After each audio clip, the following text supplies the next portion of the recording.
membuktikan bahwa zawil qurud bagian yang sudah ditentukan oleh Tuhan itu sebenarnya tidak dimaksudkan untuk menyatakan bahwa laki-laki itu selalu dapat lebih banyak. Contohnya ayah, justru terbalik. Menurut Ibu, ya relasi kesetaraan gender itu sudah ada kalau kita mencoba masuk ke dalam kasus-kasus yang sudah ditentukan oleh Tuhan.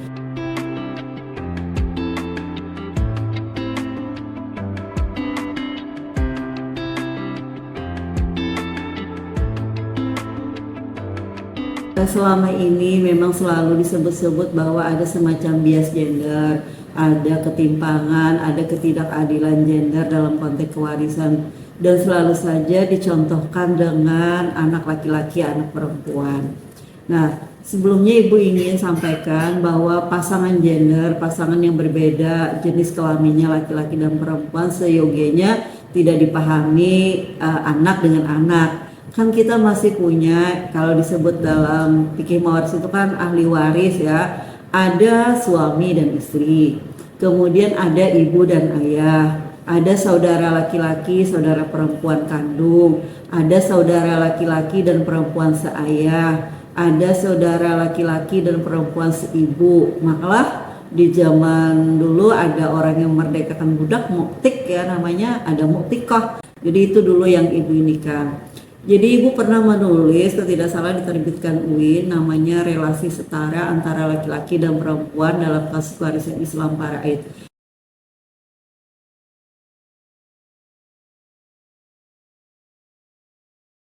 Nah, Ibu ingin melihat sesuatu yang lain karena selama ini ketika bicara tentang semacam ketimpangan gender itu selalu dicontohkan laki-laki dan perempuan. Nah, padahal dan dicoba dicari hikmah di situ bahwa kenapa laki-laki dapat 2 kali lipat dari perempuan, karena laki-laki punya tanggung jawab yang besar gitu. Nah, Ibu tidak mau yang itu lagi, jadi ingin melihat apa benar gitu memang terjadi ketimpangan gender dalam bahasa yang umum tadi, tidak hanya anak dengan anak gitu.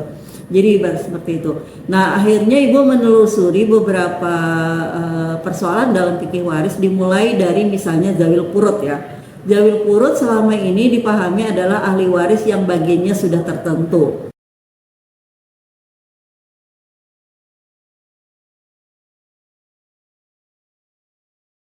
Nah, jadi misalnya anak perempuan atau saudara perempuan kandung ya, termasuk ibu dan ayah tadi.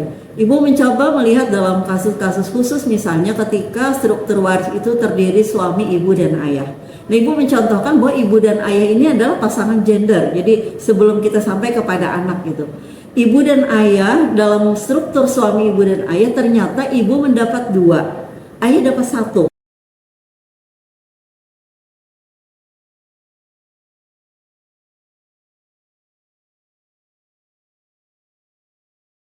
Nah, ini membuktikan bahwa zawil qurud bagian yang sudah ditentukan oleh Tuhan itu sebenarnya tidak dimaksudkan untuk menyatakan bahwa laki-laki itu selalu dapat lebih banyak. Contohnya ayah, justru terbalik. Dalam kasus khusus lainnya, yaitu ketika kita sandingkan antara saudara perempuan seibu dengan saudara laki-laki kandung. Logikanya bahwa antara laki-laki dan perempuan harusnya kan pasti laki-laki dapat lebih banyak. Malah di situ seibu dengan sekandung. Yang perempuan seibu, yang laki-laki kandung. Tapi karena statusnya dia adalah asobah, itu adalah hukum Tuhan, disabdakan oleh Nabi, al-hiqu faraidha bi ahliha, fama baqiya fahuwa li aula rajulin dzakarin.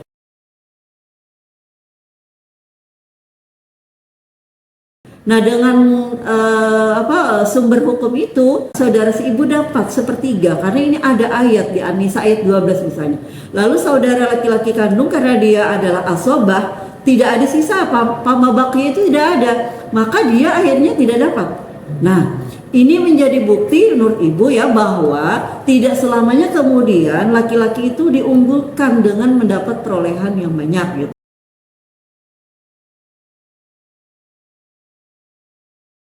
Jadi termasuk nanti kalau kasus-kasus yang lainnya. Jadi Ibu menelusurinya mulai dari ketentuan zawil qurud sampai kepada kasus itu. Jadi contohnya bahwa pada akhirnya hukum Tuhan ya kita pahami bahwa dia datang dari yang maha adil. Malah kan disebutkan dalam buku dalam kitabnya Al-Sabun bahwa tidak ada, kata Tuhan, aku wakilkan penguasaan kepada raja atau nabi sekalipun, karena aku yang punya otoritas, aku yang maha adil. Yang manusia mungkin bisa dia berucap aku akan adil membagikan, tapi tidak. Nah, jadi itu sudah diinikan.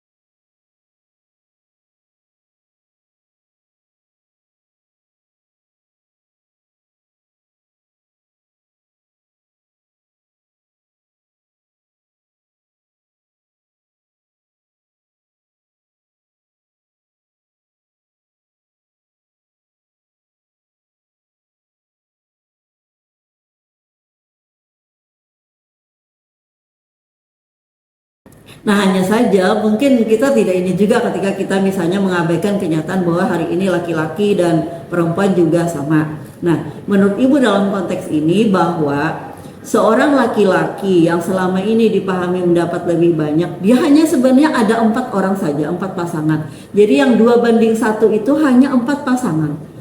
Anak laki-laki dengan anak perempuan, cucu perempuan dengan cucu laki-laki, saudari kandung dengan saudara kandung, dan saudari sebapak dengan saudara sebapak. Jadi itu aja yang berlaku 2:1 itu.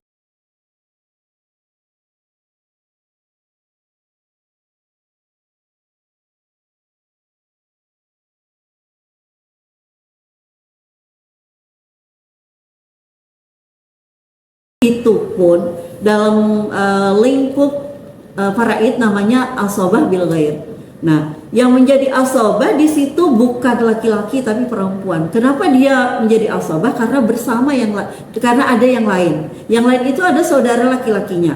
Nah, tadinya saudara laki-laki tidak ada ketentuan baginya karena dia menunggu sisa. Tapi dengan bersama dengan saudaranya yang perempuan sama dan sederajat, anak dengan anak, cucu dengan cucu, yang kandung dengan kandung, maka kemudian yang bahwa 2:1 itu di situ aja. Nah, dalam konteks ini ketika kita mencoba memahami salah satu hikmah bahwa Tuhan memberikan yang banyak dalam 4 pasangan tadi, nah disinilah menurut Ibu fungsi seorang laki-laki dan perempuan kita lihat. Apakah laki-laki ini sudah memfungsikan dirinya sebagai penolong, pelindung, pembela terhadap saudaranya perempuan? Jika tidak, maka barangkali seharusnya dia malu untuk menerima lebih banyak menurut Ibu. Makan banyak contoh ya, misalnya katanya anak perempuan ini menjaga orang tuanya, yang laki-laki disekolahkan, kemudian sudah banyak menghabiskan, masa dapat lebih banyak lagi. Nah, kan dianggap semacam ketidakadilan. Nah, di sini menurut Ibu mungkin yang kita pahami ketika Allah memberikan hak yang lebih banyak dengan maksud itu, kita bertanya kepada diri kita sebagai laki, sudahkah aku berfungsi sebagai asobah? Karena keinginan itu kan seperti itu harusnya. Nah, jadi menurut Ibu ya relasi kesetaraan gender itu sudah ada kalau kita mencoba masuk ke dalam kasus-kasus yang sudah ditentukan oleh Tuhan. Begini bagiannya, dan artinya tidak selalu kita pahami laki-laki itu dapat lebih banyak. Jadi beberapa contoh. Makanya kemarin ketika Umar menjabat jadi khalifah yang tidak terlalu lama, Umar itu ketika kasus mustarikah itu ternyata 2 kali terjadi. Pertama, Umar tidak memberikan hak waris kepada saudara kandung karena yang didahulukan itu adalah saudara si ibu. Saudara si ibu dapat 1/3. Kita bisa bayangkan kalau hartanya triliunan. Saudara si ibu dapat 1/3 triliun, saudara kandung tidak dapat karena asobah. Nah, disinilah kemudian muncul ijtihad, lalu akhirnya saudara kandung mendapat bagian bersama dengan saudara si ibu, lalunya bersekutu ya, bersyarikat mustarikah namanya, dengan catatan-catatan persyaratan. Jadi luar biasa bahwa konsep parat itu sudah dipegangi kuat dalam penyelesaian itu, hanya saja mungkin ada pertimbangan, oh ini dia kekuatan kekerabatannya tentu lebih kuat karena sekandung ketimbang si ibu, tapi bolehlah dia mewaris bersama dengan catatan dia tidak boleh mau mendapat 2 kali lipat. Nah, itu di zaman Umar juga sudah terjadi. Jadi intinya bahwa apa yang dicontohkan atau yang selalu disebut-sebut bahwa ketimpangan gender itu ada dalam anak laki-laki dapat 2, perempuan 1, menurut ini tidak harus dipahami terbatas seperti itu. Lihat bahwa laki-laki dan perempuan pasangan gender itu sudah ditetapkan oleh Tuhan dalam pemahaman fuqaha itu dengan ahli waris golongan zawil furud, ada asabah, ada zawil arham. Nah, lalu Ibu juga selalu ditanyakan kan, karena kebetulan sejak 2011 sampai hari ini di RRI orang selalu bertanya, Ibu kalau misalnya 2:1 lalu bagi sama saja tapi damai-damai saja bolehkah? Nah, Ibu selalu menjawab ya, sebenarnya menyangkut hak itu kan orang sebenarnya bisa saja untuk tidak mau mengambil. Ibu misalnya dapat bagian 500.000 tapi Ibu tidak mau kasihkan ke ini, boleh, tidak ada masalah, karena hak itu kan artinya boleh kita tuntut, tapi kalau kita tidak mengambil jadi masalah. Nah, cuma yang harus diperhatikan bahwa ketika orang menyebut perdamaian dibolehkan dalam kewarisan, karena biasanya selalu dihubungkan dengan pasal begini, para ahli waris dapat bersepakat untuk menyelesaikan pembagian warisan itu, ya terserah bentuknya seperti apa, mungkin bagi sama, nah itu boleh. Tapi menurut Ibu ada yang kurang di situ. Penyadaran akan hak waris tidak berhenti sampai situ saja. Karena berdasarkan hasil pengalaman Ibu ya, melihat beberapa kasus yang kadang masyarakat minta bantu untuk diselesaikan, ternyata bahwa penyadaran akan hak waris itu tidak harus diikuti dengan penyadaran berapa jumlah harta warisan yang ditinggalkan oleh pewarisnya. Karena ini kadang ya di masyarakat kita harta warisannya sekian, yang tahunya ahli waris itu cuma itu, padahal masih ada disimpan di anak lain. Nah, itu terbukti kemarin ketika ada orang datang ke tempat Ibu sore-sore, malah senja ya, dia orang tuanya meninggal 1 minggu ya, setelah itu datang, katanya, Bu, aku ini boleh nggak tidak menyampaikan dengan saudaraku bagian harta peninggalan ibuku yang ada padanya, emas, nomor rekening dan sebagainya, sementara adikku yang laki-laki ini dia tidak tahu katanya.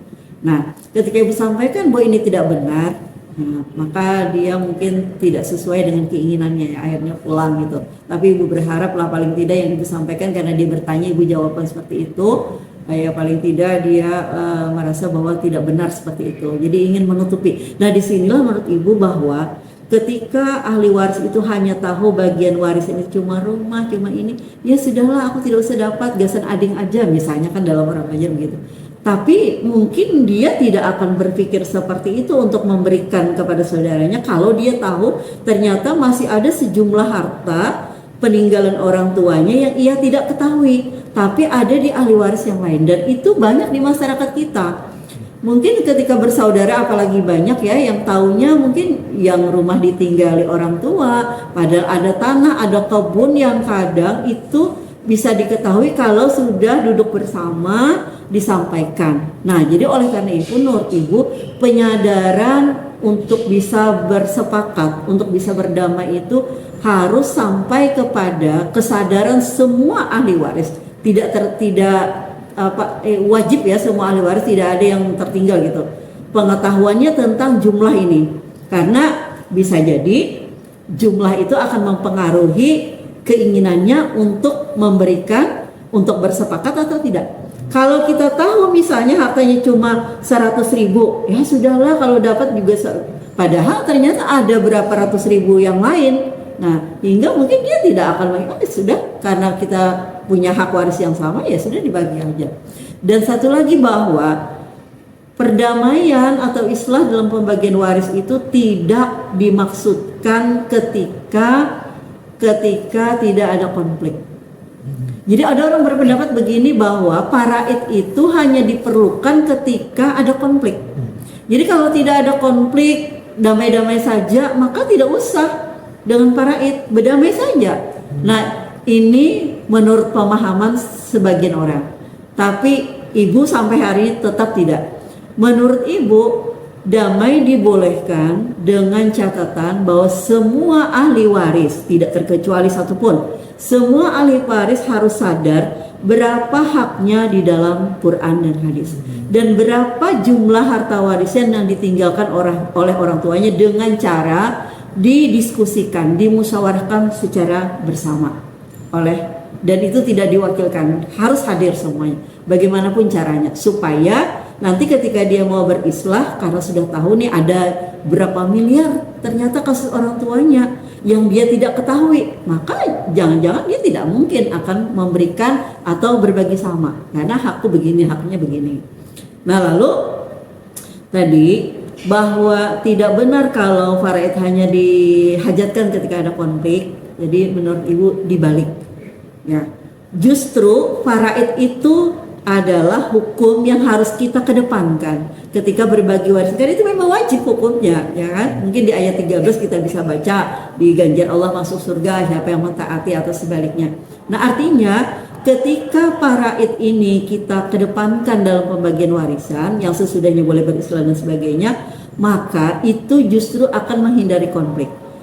Berapa banyak mungkin kalau kita mau menghitung ya di pengadilan, khususnya di Kalimantan Selatan, orang kalau menggugat itu karena memang dirasakan ada ketidaksesuaian dengan penyelesaian cara-cara faraid.